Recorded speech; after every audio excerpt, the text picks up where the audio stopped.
उस विधायक को जूते से पीटना चाहिए। उस विधायक को जूते से पीटना चाहिए। भाजपा के नेताओं के कुछ नेताओं के दिमाग खराब हो गए।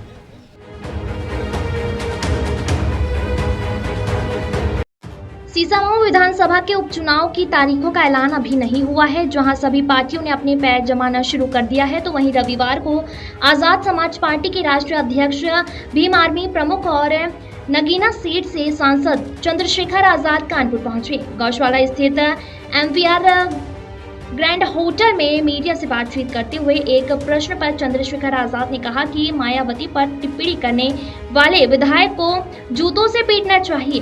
वह यही नहीं रुके, उन्होंने आगे कहा कि भाजपा के कुछ नेताओं के दिमाग खराब हो गए हैं, वह हैसियत से ज्यादा बोलने लगे हैं। कभी कभी वह अपने नेताओं को खुश करने के चक्कर में यह भी भूल जाते हैं कि इसके परिणाम क्या क्या हो सकते हैं। बहन जी हमारी नेता हैं, आदर्श हैं, उनके सम्मान में यदि कोई गलत शब्द कहेगा तो फिर भीम आर्मी और आजाद समाज पार्टी के लोग उससे हिसाब लेंगे। मैं उनको सावधान करना चाहता हूं। चंद्रशेखर ने कहा कि रही बात अब उपचुनाव है, मेरा प्रयास रहेगा कि सीसामऊ से सपा विधायक रहे इरफान सोलंकी भाई को न्याय मिले। जिस तरह उनका उत्पीड़न किया गया है, जिस तरह से उन्हें सताया गया है, यह किसी से छिपा नहीं है। मैं कोशिश करूंगा कि आजाद समाज पार्टी के जरिए उनकी आवाज को भी उठाने का काम करें। उसके बाद आज मैं धन्यवाद देता हूं और आपके माध्यम से, क्योंकि आज मंडल कमीशन के अध्यक्ष डीपी मंडल जी की जयंती भी है। उन्हीं की जयंती के अवसर पे मामला रामसूर वर्मा जी के, इन दोनों ही महान पुरुषों के जयंती और उनके अवसर पे जो है एक कार्यक्रम हम लोगों ने सामाजिक न्याय सम्मेलन हमने रखा है बांदा में, उसमें मैं शामिल हूँ। उत्तर प्रदेश में जिस तरह के हालात चल रहे हैं, उसमें जिस तरह से अखबार पढ़ने पे तमाम महिलाओं के साथ हत्याएं, रेप, चोरी, डकैती, भ्रष्टाचार की खबरें आ रही हैं, ये उत्तर प्रदेश की कानून व्यवस्था और जो गरीबों, कमजोरों, किसानों की दमन की राजनीति चल रही है, ये उसका सच है। आपने फैसला पढ़ा नहीं, हमने फैसला पढ़ा है। हम ये चाहते हैं कि हम भाइयों की एकजुटता बनी रहे और उस एकजुटता के लिए अब हमने प्रयास किया है कि बहुत जल्द हम शेड्यूल कास्ट की सभी जातियों के लोगों के प्रतिनिधित्व को बिठा के उनसे वार्ता करेंगे। हम कोशिश करेंगे कि एक दूसरे को समझें और इस फैसले को भी समझें, और अगर कोई रास्ता निकालना है तो हम ही लोग निकालें, क्योंकि सरकार की मंशा पे और कोर्ट की मंशा पे हमें शक है।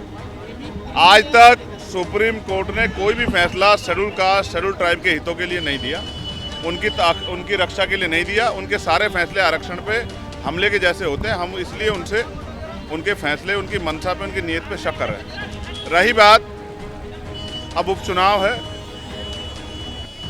मेरा प्रयास रहेगा कि इरफान भाई को जिस तरह से उनका उत्पीड़न किया गया है, जिस तरह से उनको सताया गया है, ये किसी से छिपा हुआ नहीं। तो मैं कोशिश करूंगा कि आज़ाद समाज पार्टी के जरिए हम लोग उनकी आवाज़ को भी उठाने का काम करें।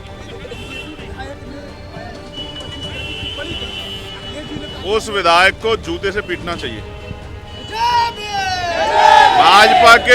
भाजपा के नेताओं के कुछ नेताओं के दिमाग खराब हो गए।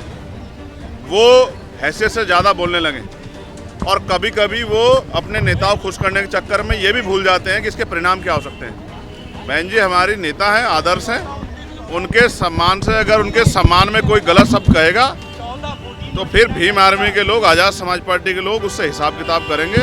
इस बात को मैं उनको सावधान करना चाहता हूँ। नहीं, कोई चुनौती नहीं। आज़ाद समाज पार्टी के लोग मेहनत कर रहे हैं, जनता उनके साथ खड़ी है। यस, उस पर पार्टी अपनी तैयारी कर रही है और पार्टी का स्टेट का जो ऑर्डर होगा हम लोग उसको फॉलो करेंगे। ऐसी ही बड़ी खबरों को देखने के लिए हमारे चैनल अनंत न्यूज़ को सब्सक्राइब करें और बेल आइकन दबाना न भूलें।